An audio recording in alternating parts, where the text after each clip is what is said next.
do ponto de vista legal. Vamos tentar perceber com o professor Jorge Bacelar Gouveia, constitucionalista. Bom dia.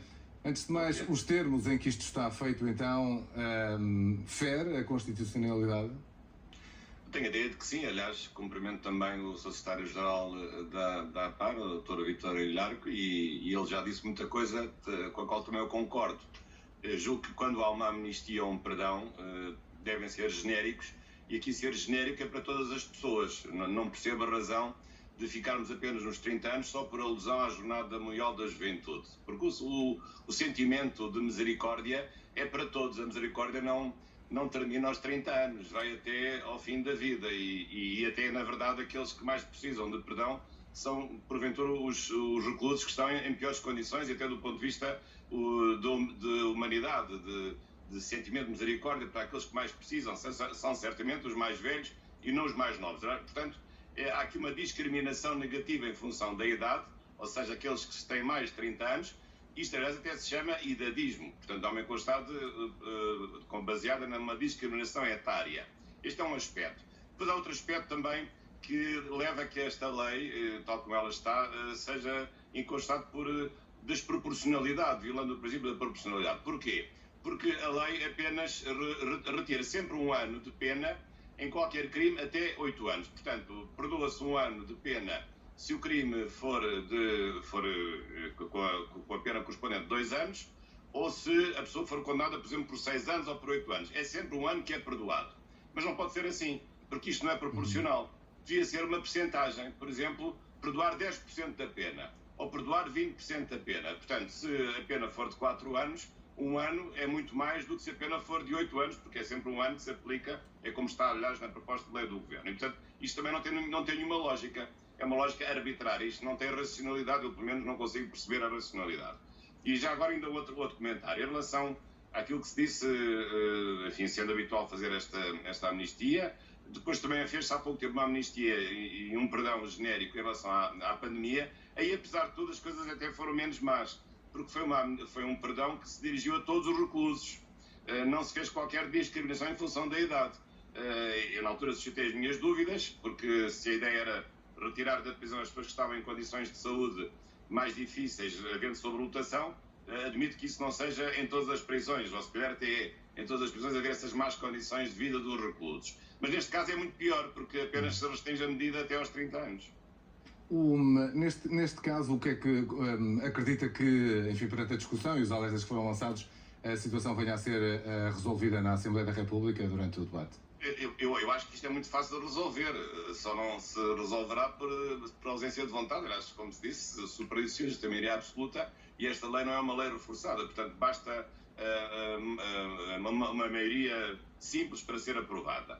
E neste caso é alterar um dos artigos e dizer que a amnistia se aplica a todos os reclusos e não haver qualquer distinção entre pessoas até 30 anos que beneficiam da medida e outros que acima dos 30 anos já não podem beneficiar do perdão e desta amnistia que está a ser aprovada. Portanto, penso que essa será a melhor solução. Depois há questões de pormenor, porque há vários crimes que estão excepcionados.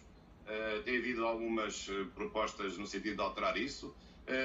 E mais do que isso, até há a ideia de que quando há uma amnistia, o perdão genérico, nada pode ser inconstitucional porque é um juízo político ou discricionário por parte do Poder Legislativo ou por parte do Poder do Estado, do Poder Punitivo do Estado. Isso não é verdade.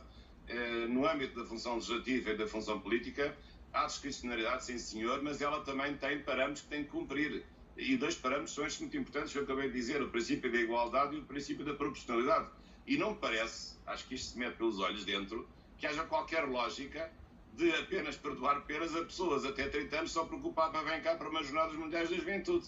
Com o devido respeito, e não nada contra a vida do Papa, pelo contrário, eu fico muito feliz por isso, mas acho que isto não tem qualquer lógica, associar um perdão e uma amnistia só para as pessoas até 30 anos por causa de umas Jornadas Mundiais da Juventude. Eu nunca tinha visto isto e, de facto, espero bem que amanhã as coisas se corrijam e as coisas possam ser feitas como deve ser.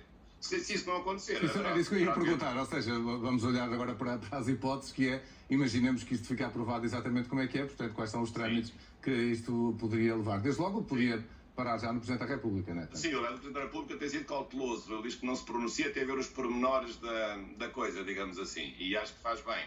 E realmente, olhando aos pormenores, como eu estive a ver os pormenores, fiquei muito insatisfeito porque há um conjunto de exceções que, no fundo, são um conjunto de contradições e um conjunto de opções arbitrárias. Portanto, o Presidente da República pode vetar o diploma, claro que isso não vai adiantar muito, porque basta uma maioria absoluta, que já o Partido Socialista tem, para confirmar o diploma, ou então ele pode também fazer outra coisa, pedir ao Tribunal Constitucional, em sede de fiscalização preventiva, que o Tribunal se pronuncie sobre a fiscalização da constitucionalidade. Mas aí eu tenho receio, não gostaria de ter, mas tenho receio do Tribunal Constitucional não se pronunciar pelo inconstitucionalidade. Porquê?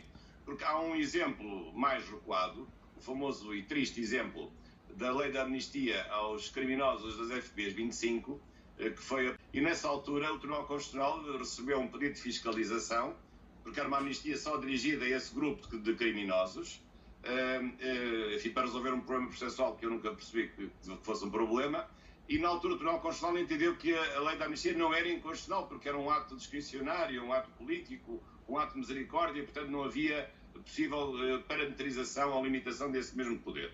E portanto, se o Tribunal Constitucional voltar a apreciar a questão e se recordar da jurisprudência que já tem, embora não seja vinculativa, temo que de facto volta a pronunciar-se no sentido de não ser inconstitucional. Embora aqui há aqui um certo paralelo, porque no caso das FPs eram apenas um grupo de pessoas criminosos, que foram condenados, mas depois foram amnistiados, deixaram de ser criminosos, e crimes graves. Na altura nós sabemos do que é que foi esse processo das FPs 25, um grupo terrorista. Agora aqui já tem outras características, mas tem o problema, digamos, de ser discriminatório também. No caso das FPs era um grupo determinado de pessoas, mais restrito. Agora aqui há um problema de idadismo e de prejudicar as pessoas que têm uma idade superior a 30 anos. Muito bem, professor Gonçalo Gouveia, obrigado pelos comentários. Vamos aguardar então para amanhã para saber se são feitas ou não essas correções na lei ou se vamos continuar a falar dela. Muito obrigado, bom dia.